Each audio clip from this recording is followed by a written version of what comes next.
When we look at a community with needs, they can be overwhelming. Poverty in the United States is very complex. A good grant writer can demonstrate the need.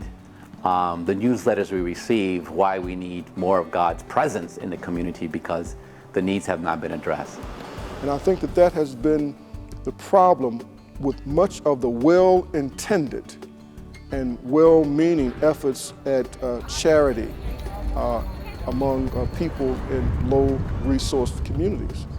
We talk about what they don't have. You feed a man a fish. That activity is a betterment activity for an individual. I think to a certain extent in the church, we've begun to idolize service, and we're all trying to outserve one another and be the greatest servant. Over time, those caring volunteers begin to say, aren't these the same folks that have been coming here for years? They start raising the question, is this really helping? And if we think it's about all too many needs and not enough assets, then we personally become disempowered because then we feel like we're doing something wrong.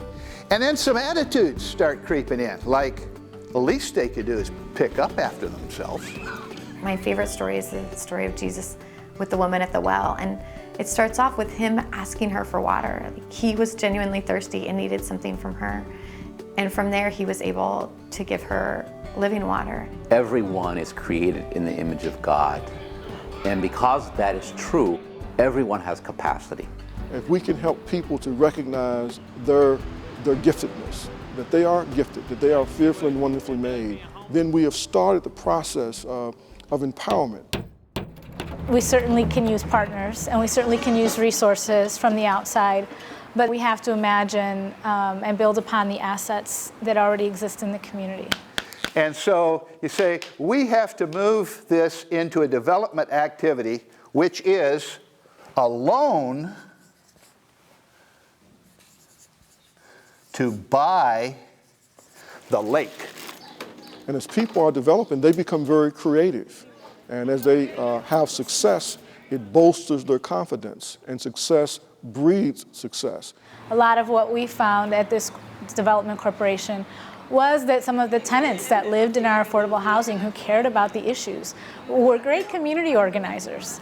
You know, others who were interested in why housing was crumbling in the neighborhood turned into great housing developers because it was a passion that they had in their gut. They just needed someone who would invest some time in helping them to know what they needed to learn and to learn it.